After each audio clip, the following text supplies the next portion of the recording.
সুতপার কিচেনে আপনাদের আরো একবার স্বাগত। আজ আমি বানাবো, গরমে কাটোয়া ডাঁটা উঠেছে প্রচন্ড পরিমাণে, তো কাটোয়া ডাঁটা আমি বানাবো একটু তরকারি। কাটোয়া ডাঁটা তরকারি বানানোর জন্য প্রথমে আমি মটর ডাল ভিজিয়ে রেখেছি, সেটা দেখুন বড়ার আকারে ভাজতে দিয়েছি। এখানে কাটোয়া ডাঁটা আমি সেদ্ধ করে রেখেছি শুধু অল্প লবণ দিয়ে। কাটোয়া ডাঁটাগুলো আমি অল্প লবণ দিয়ে সেদ্ধ করে রেখেছি। ওদিকে আমি মটর ডালের বড়া করছি এতে দেবো বলে, দিয়ে এবার পরপর স্টেপ দেখতে থাকি। আগের দিন রাত্রিরে আমি মটর ডালটা ভিজিয়ে রেখেছিলাম, দিয়ে আমি এটা ছাঁকা তেলে বড়ার আকারে ভেজে নিচ্ছি।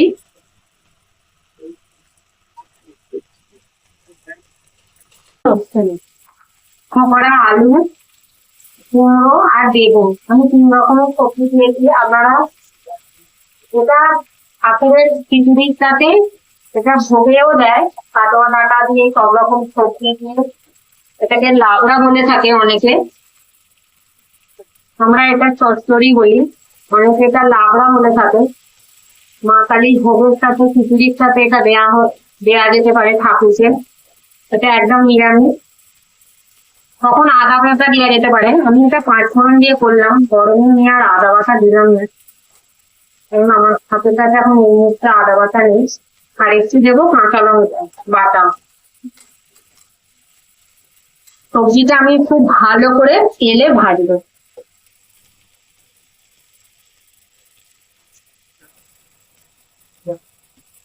একটু দেবো লবণ,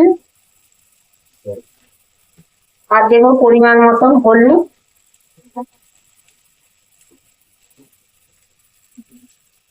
আর দেবো একটু লঙ্কা গুঁড়ো। আমি এটা একটুখানি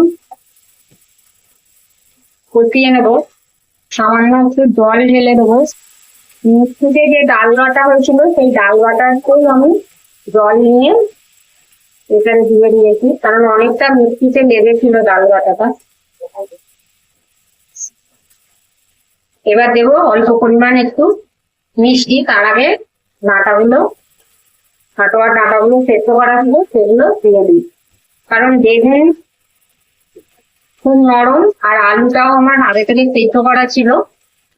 কারণ বেগুন আর কুমড়ো যেহেতু নরম আর কাটোয়া ডাঁটাটা আগে থেকে সেদ্ধ করা, সেই জন্য আলুটা তো কাঁচা রয়ে যাবে, তাই আমি আলুটাও আগে থেকে সামান্য জল দিয়ে সেদ্ধ করে নিই। এটা আমি এবার ভালো করে কষিয়ে নেবো খানিকক্ষণ।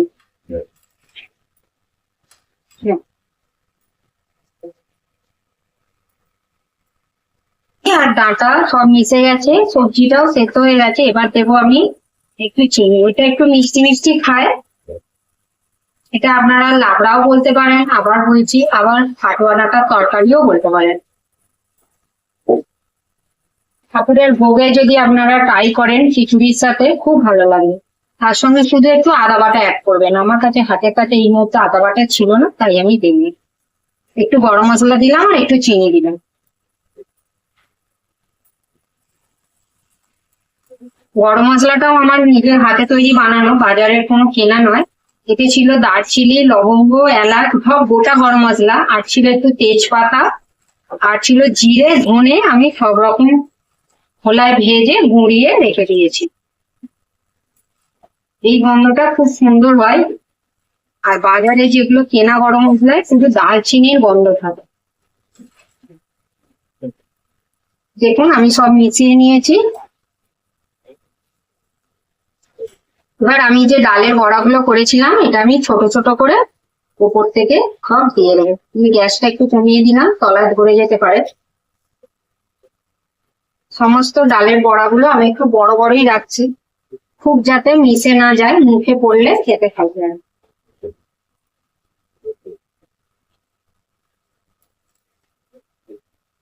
ডালের বড়াটা দিয়ে অল্প পরিমাণ একটু ঘি দিয়ে নামিয়ে নেব।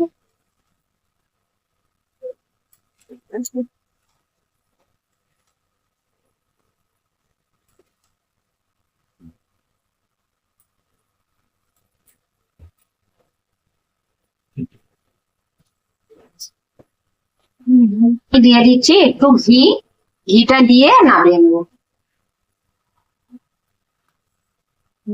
একটু ঘি দিয়ে দিলাম। বেশি ঘি দিইনি, কারণ এতে ডালের বড়া আছে, ওই জন্য অল্প ঘি দিয়ে আমি এটা একটু ঢাকনা বন্ধ করে রেখে দেবো, গ্যাসটা বন্ধ করে দিলাম। তো আজকের আমার গরমের এই রেসিপি কেমন লাগলো অবশ্যই একবার বাড়িতে ট্রাই করবেন, ভালো লাগলে লাইক করবেন, শেয়ার করবেন, কমেন্ট করবেন।